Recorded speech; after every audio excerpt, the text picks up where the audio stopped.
Sudah bikin, karena nggak ada batu, saya bikinkan dia dari adelis yang mati itu, sama kayu.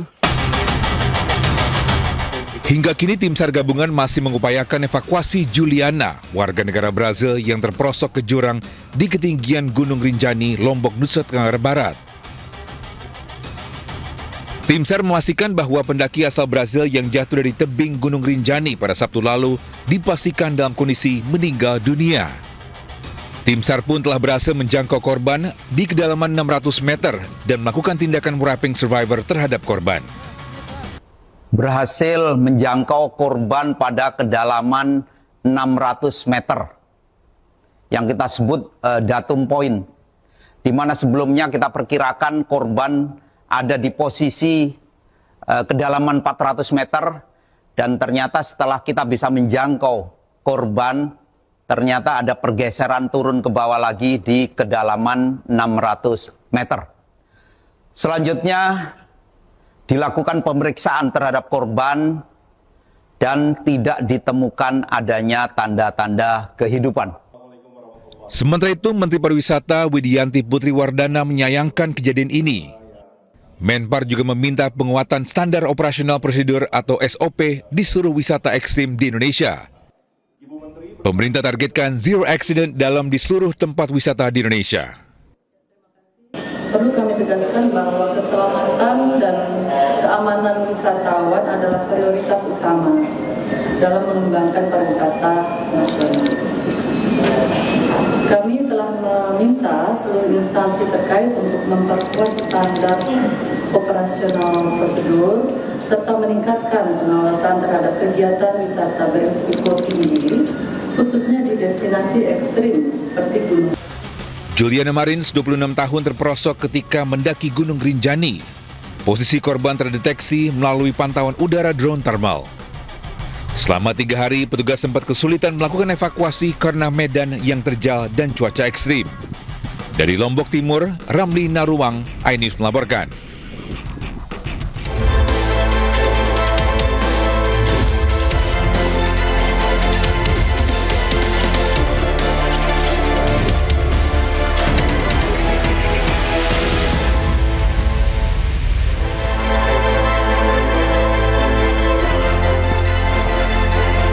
Halo, selamat siang pemirsa. Pemerintah bersiap hadapi kondisi global yang tak menentu. Presiden Prabowo dan juga Presiden Lee Jae-myung perkuat kerjasama antara Indonesia dan juga Korea Selatan. Sementara itu, bantuan subsidi upah mulai dicairkan oleh pemerintah. Selain informasi tadi, kami juga akan hadirkan beragam informasi menarik terkini terkait juga kebijakan hingga kegiatan para pemimpin bangsa. Bersama saya, Kevin Pakan.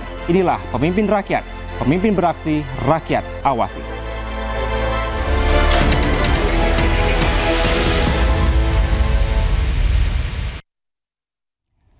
Pemirsa, Presiden Prabowo bersiap hadapi kondisi global yang semakin memanas akibat konflik antar negara. Sejumlah menteri dikumpulkan di kediamannya di Hambalang untuk menyusun langkah-langkah strategis amankan Indonesia.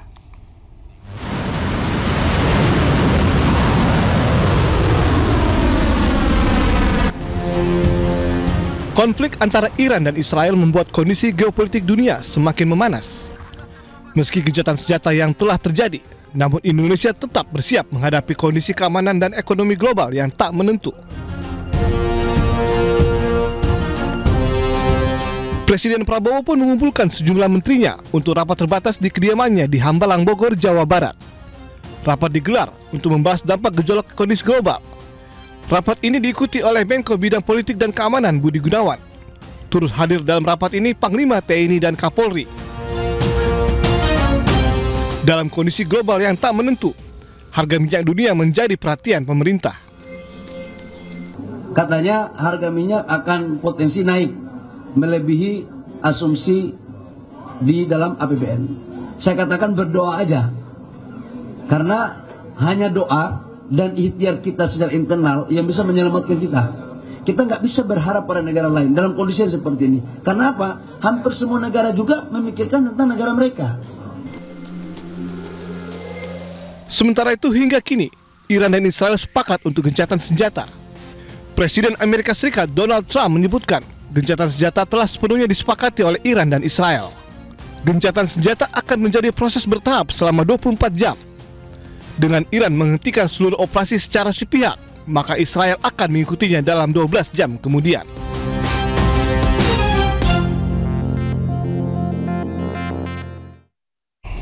Sementara itu, Panglima TNI Jenderal TNI Agus Subianto terus membenahi internal di tubuh TNI untuk menjawab tantangan geopolitik yang dinamis. Panglima juga berpesan kepada seluruh anggota TNI untuk menerima setiap perubahan, termasuk kondisi peperangan yang saat ini terjadi antara Iran dan Israel.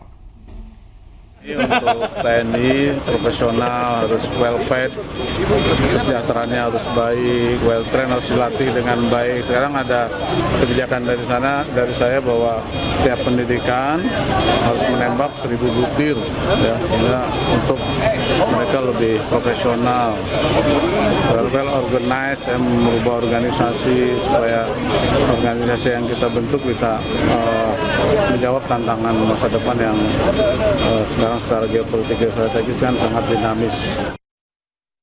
11 warga negara Indonesia yang dievakuasi dari Iran tergabung dalam gelombang pertama tiba di tanah air melalui Terminal 3 Bandara Soekarno-Hatta, Tangerang, Banten, Selasa petang. Mas Iqbal, ini Pak Budi sama Muhammad Kurniadi. Dengan menggunakan maskapai Turkish Airlines TK56 rute Baku Jakarta, WNI yang terdiri dari 6 laki-laki dan 5 perempuan ini tiba dalam kondisi aman dan sehat. Sementara itu, 11 WNI yang terdiri dari pelajar dan pekerja migran tersebut juga merupakan bagian dari total 386 warga Indonesia terdaftar di KBRI Teheran. Evakuasi dilakukan bertahap setelah Menteri Luar Negeri meningkatkan level siaga di KBRI Teheran dari level 2 menjadi level 1. Kini pemerintah terus berupaya mengimbau seluruh WNI yang berada di Iran untuk kembali ke Indonesia karena konflik antara Iran dengan Israel masih panas. Alhamdulillah, baru saja kurang lebih 1 jam yang lalu ya, kita menyambut saudara-saudara kita warga negara Indonesia yang sudah berhasil kita evakuasi dari Teheran. Dan ini tentunya sesuai dengan arahan Bapak Presiden ya, beberapa waktu yang lalu sejak konflik ini terjadi sudah memberikan arahan yang jelas agar pemerintah ya, dalam ini Kementerian Luar Negeri kita sudah melakukan langkah-langkah antisipasif dan persiapan sehingga kita alhamdulillah sejauh ini sudah berhasil mengeluarkan ya, dari Iran kurang lebih 97 ya. Tepatnya sebetulnya 96 WNI kita, karena 1 orang adalah menikah ya, warga negara asing yang menikah dengan WNI kita yang tinggal di Iran selama ini. Dan 97 sebagaimana sudah pernah disampaikan oleh Bapak Menteri Luar Negeri sebelumnya, mereka sudah kita evakuasi dari Iran ya, dari Teheran dan beberapa kota di sekitarnya menuju ke perbatasan ya, Azerbaijan menuju Baku ya. Untuk kemudian kita lakukan proses evakuasi. Dan alhamdulillah tadi kurang lebih pukul 17.35 ya, dari 97 orang yang sudah kita evakuasi, 11 orang ya, sudah tiba di Jakarta ya. Mereka berasal dari 2 provinsi ya, Provinsi Jawa Timur dan Provinsi Kalimantan Timur ya. Alhamdulillah mereka dalam keadaan sehat meskipun kita tahu perjalanan yang ditempuh oleh saudara-saudara kita sangat panjang ya, sejak tanggal 20 yang lalu mereka sudah kita keluarkan dari Iran. Beberapa hari mereka menunggu di Baku ya, untuk menunggu penjadwalan penerbangan ke Jakarta, ke Indonesia. Pemirsa, Presiden Prabowo Subianto menerima telepon dari Presiden Korea Selatan Lee Jae-myung kemarin. Kedua kepala negara mendiskusikan situasi terkini global. Kegiatan ini dibagikan di akun Instagram Sekretaris Kabinet Teddy Indrawijaya. Dalam percakapan melalui sambungan telepon, kedua negara sepakat untuk memperkuat kemitraan. Presiden Lee juga mengapresiasi ucapan selamat setelah memenangkan pemilihan umum Presiden Republik Korea Selatan dari Presiden Prabowo. Lee juga menyampaikan keinginannya untuk segera berkunjung ke Indonesia.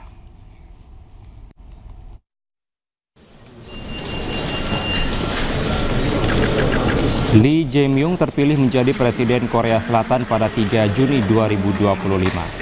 Presiden Lee berasal dari Partai Demokratik Korea. Lee berhasil mengamankan 49,92% suara, melampaui lawannya Kim Mom-soo dari Partai Konservatif. Lee menggantikan presiden sebelumnya Yoon Suk-yeol yang dimakzulkan Parlemen Korsel.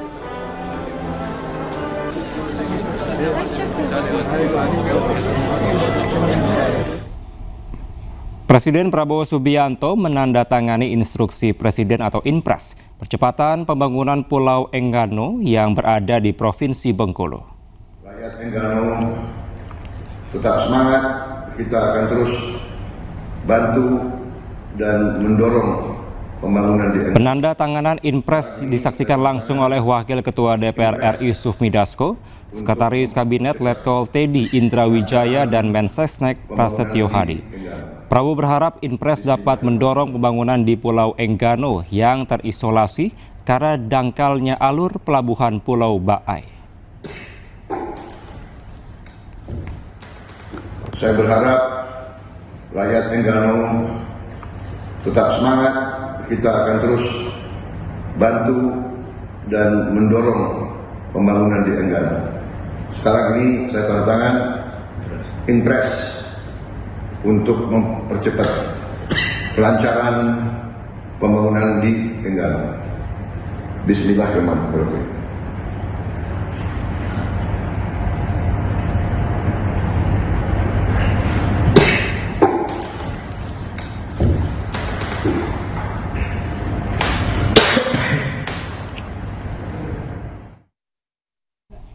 Bantuan subsidi upah mulai diberikan oleh pemerintah. Bagaimana cara mencairkannya? Jangan kemana-mana, tetaplah bersama kami di Pemimpin Rakyat.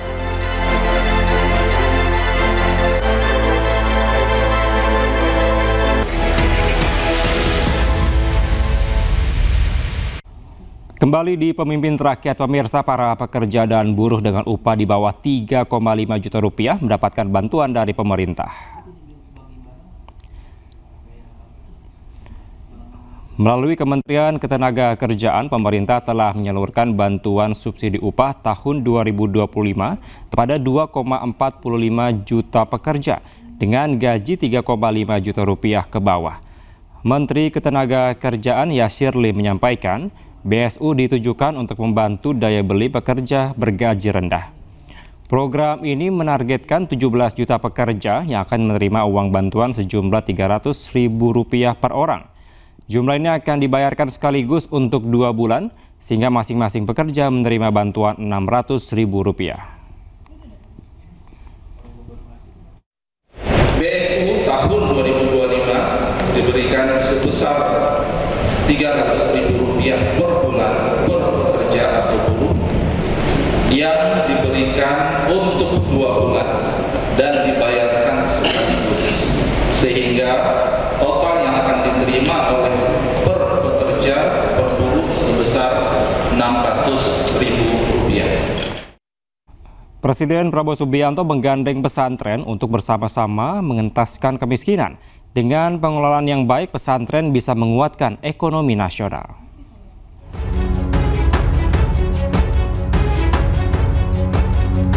Pondok pesantren memegang peranan penting dalam peningkatan ekonomi nasional.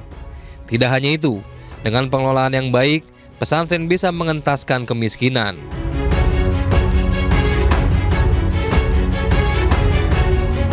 Pernyataan ini disampaikan oleh Menteri Koordinator Pemberdayaan Masyarakat Muhaimin Iskandar saat menghadiri kegiatan Halaqah Kiai dan Alim Ulama Nusantara se-Jawa Tengah dan Yogyakarta. Acara yang digelar di Pondok Pesantren Perguruan Islam Asri Tegalrejo di Jawa Tengah ini bertujuan untuk menyinkronkan program pemerintah dengan dunia pesantren. Jumlah siswa santrinya yang begitu besar, lokasinya terkumpul, sehingga efisien di dalam memberikan asupan makan bergizi gratis. Kelebihan yang kedua, komunitas masyarakat yang ada di sekitar pesantren ini sudah lama menjadi bagian dari network pemberdayaan. Senada dengan Caimin, pengasuh Pondok Pesantren Api Tegalrejo, Kiai Haji Yusuf Hudlori, menyatakan siap berkontribusi menyukseskan program Presiden dalam mengentaskan kemiskinan. Posisi pondok pesantren yang selama ini sudah teruji dalam ikut mengentaskan kemiskinan masyarakat di sekitar, menjadi penggerak perekonomian masyarakat, ini akan lebih disinergikan. Selama ini, peran pesantren dalam ekonomi rakyat dan kesejahteraan sosial berjalan secara organik dan sporadis.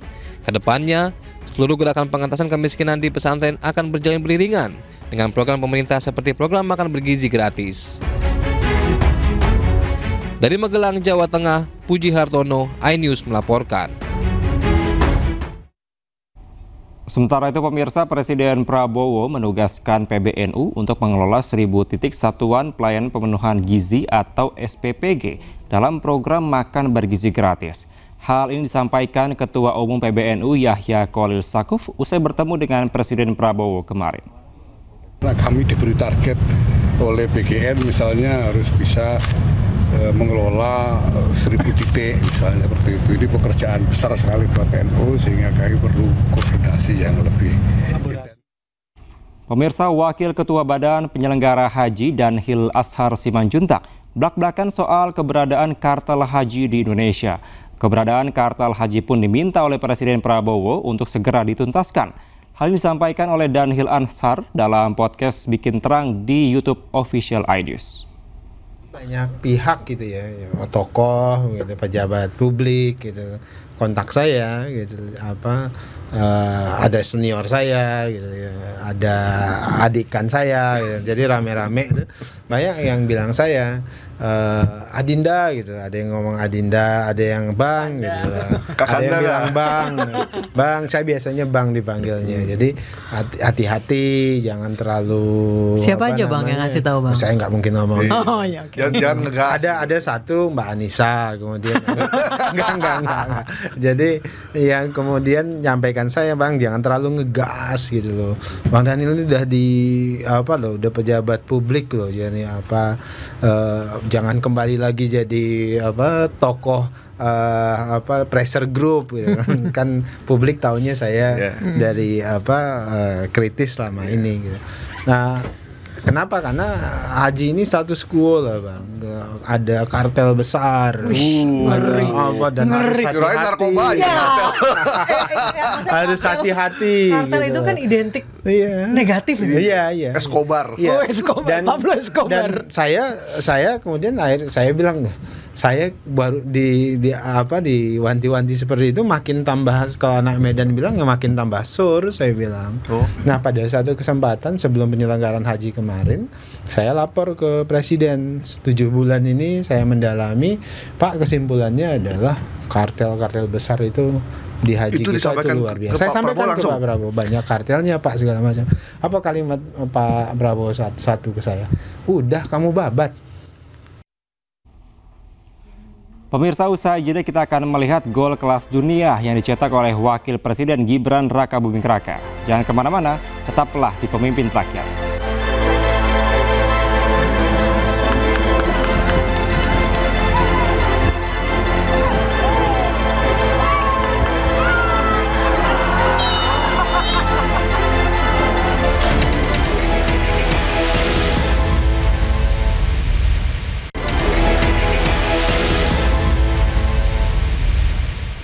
Kembali di Pemimpin Rakyat, pemirsa, hari ketiga retret Kepala Daerah Gelombang 2 di Jatinagor, Sumedang. Sejumlah kepala daerah hadir tepat waktu.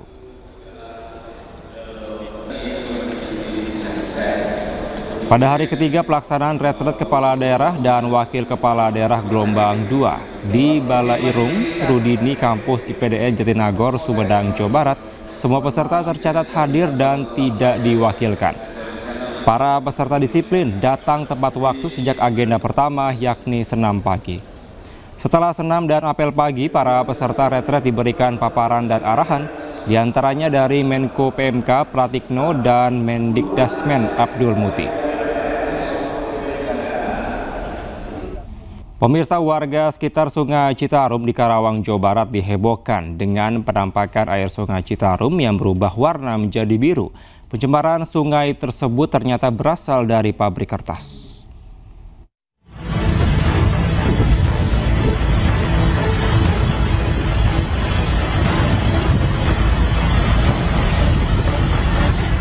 Warna air Sungai Citarum di Karawang, Jawa Barat tiba-tiba berubah warna menjadi biru kehijauan. Tak hanya itu, pencemaran juga membuat banyak ikan mati.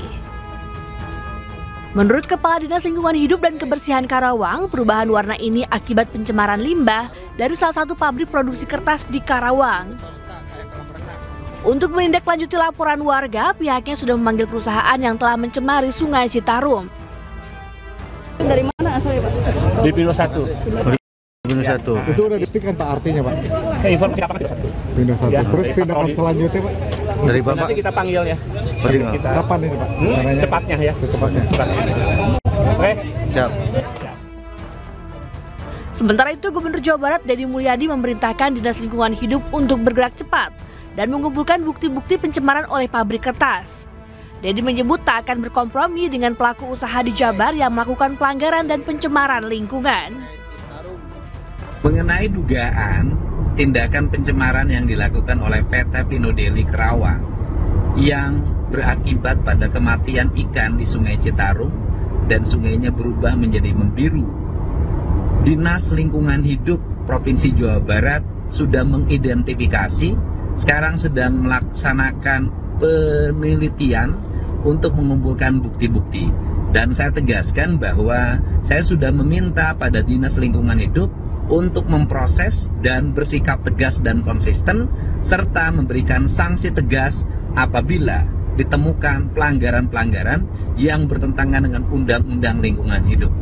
Untuk itu, pada siapapun yang berusaha di Provinsi Jawa Barat, mohon tidak melakukan pelanggaran-pelanggaran yang berdampak pada kerusakan lingkungan.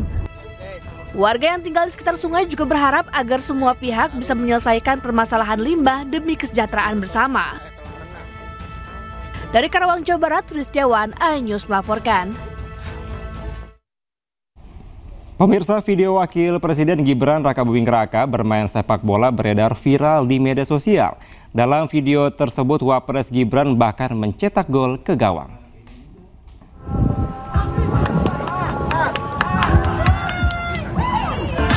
Aksi Wakil Presiden Gibran Rakabuming Raka tampil di atas lapangan hijau viral di media sosial. Dalam pertandingan tersebut, Gibran berposisi penyerang dan tampil bersama mantan pemain timnas Christian Gonzalez. Gibran pun turut sumbang 1 gol setelah sepakan mendatarnya tak mampu dibendung kiper. Aksi Gibran bermain bola rupanya terjadi pada 20 Mei lalu. Saat itu Gibran bermain fun football bersama sejumlah tokoh dalam acara yang digelar PP Pemuda Muhammadiyah di Senayan. Turut hadir Wakil Menteri BUMN Aminuddin Ma'ruf hingga sejumlah mantan pemain timnas seperti Maman Abdurrahman. Dilansir Satwapres, kegiatan ini sekaligus memperkuat pesan bahwa pemuda Indonesia dapat menjadi pelopor persatuan dan toleransi dengan cara yang menyenangkan.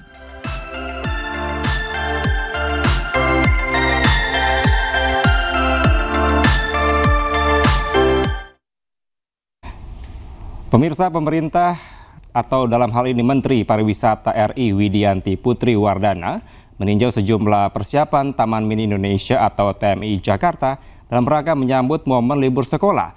Menpar berharap pengelola TMI mampu menciptakan liburan yang aman, nyaman, serta menyenangkan bagi pengunjung yang datang. Pemirsa, informasi tadi sekaligus menutup Pemimpin Rakyat hari ini. Temukan informasi-informasi terbaru lainnya di www.inews.id. Saya Kevin Pakan dan kerabat kerja yang bertugas pamit undur diri. Pemimpin Rakyat, pemimpin beraksi, rakyat awasi. Sampai jumpa.